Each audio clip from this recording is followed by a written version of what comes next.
বন্ধুরা বাড়িতে চলে এসেছি। তো বাড়িতে এসে দেখো এদিকে একটা হাঁড়ি কড়া গ্যাসে বসিয়ে দিয়েছি। তো কি রান্না করছি সেটা চলো দেখে নাও তোমরা। এখানে দেখো মুগ ডাল ভেজে নিচ্ছি, আর এদিকে দেখো হাঁড়িতে জল দিয়ে দিয়েছি। জলটা একটু গরম হবে।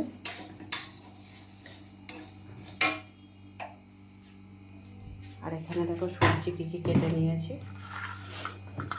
ফুলকপি, কুমড়ো, গাজর, আলু দেখো কেটে নিয়েছি।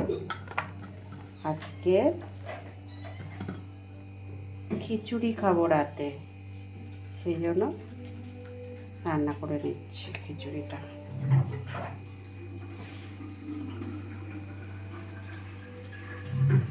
বন্ধুরা এখানে তো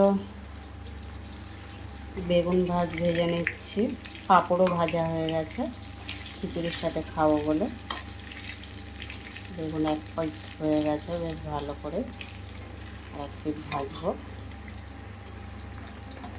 একটু ঢেকে দিই।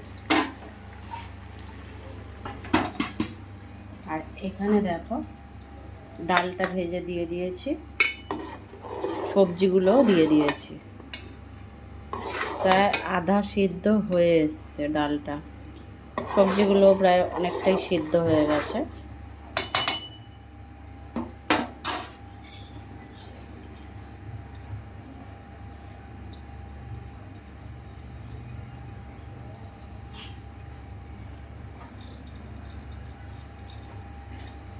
এবার আমি গোবিন্দভোগ চালটাতে দিয়ে দেব। এই যে বন্ধুরা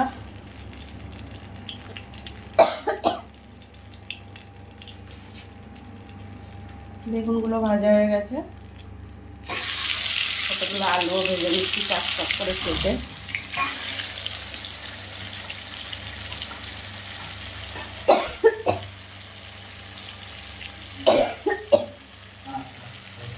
দেখো বন্ধুরা আমি গোবিন্দভোগ চালটা আগে থেকে একটু ঘি গরম করে নিয়ে গোবিন্দভোগ চালটা মাখিয়ে নিয়েছি। আর এদিকে তো আমার মোটামুটি দেখো ডাল সবজি প্রায় আধা সিদ্ধ হয়ে গেছে। এবারে আমি গোবিন্দভোগ চালটা এটা দিয়ে দেব।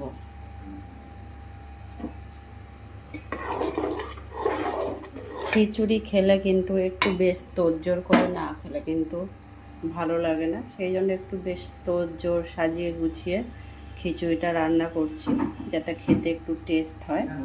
আর গোবিন্দভোগ চালে যদি আগে থেকে ঘি মাখিয়ে রাখি না, তাহলে তার একটা অন্যরকম স্বাদ লাগে, সেটা আমার মনে হয়।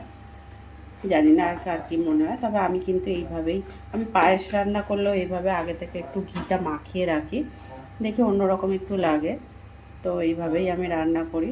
আর খিচুড়ি রান্না করলেও তাই আমি আগে থেকে একটু ঘিটা গরম করে নিই, গরম করে নিয়ে সেই ঘিটা দিয়ে চালটা মাখিয়ে রাখি। তো চলো গোবিন্দভোগ চালটা দিয়ে দিই। সব সিদ্ধ হয়ে গেছে। হ্যাঁ দাঁড়াও, এখানে আমি ফোড়নে দেব খিচুড়িতে, খুব বেশি কিছু দেব না। দেখো গোটা শুকনো লঙ্কা, সাদা জিরে,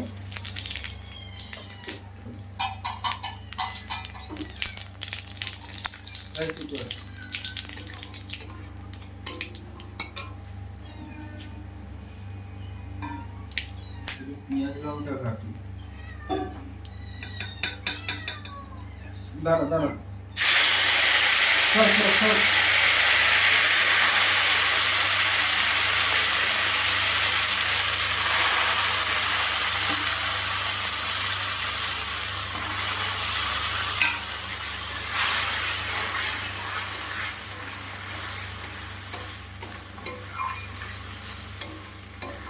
এবার হাঁড়িটা আবারও একটু গ্যাসে বসাবো। দিয়ে দিলাম এখানে ভাজা মশলা, দিয়ে দিলাম জিরে, ধনে, গুঁড়ো লঙ্কা একসাথে গুঁড়ো করেছিলাম, সেটাই দিয়ে দিলাম। এটা লাগবে না তো? না,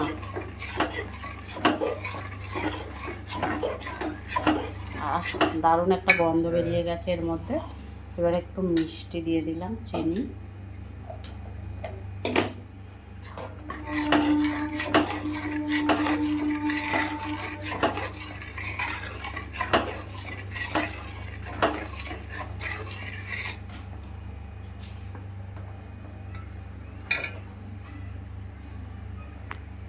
বাকি আছে এখন?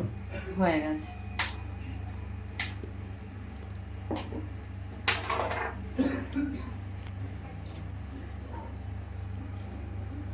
এবারে আমি খিচুড়িটা হয়ে গেছে আমার, নামিয়ে নেব। ঘি তো মানে কি বলবো, এই যে এইসব রান্না হলে ঘিটা আমাদের বাড়িতে প্রচুরই খায় এরা সব।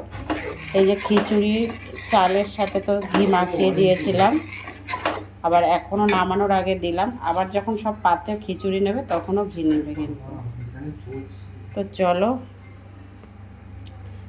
খিচুড়ি তো রান্না হয়ে গেল, সাথে বেগুন ভাজা, আলু ভাজা, পাঁপড় ভাজা আর ডিম ভাজা। এই হচ্ছে খিচুড়ির সাথে খাওয়া।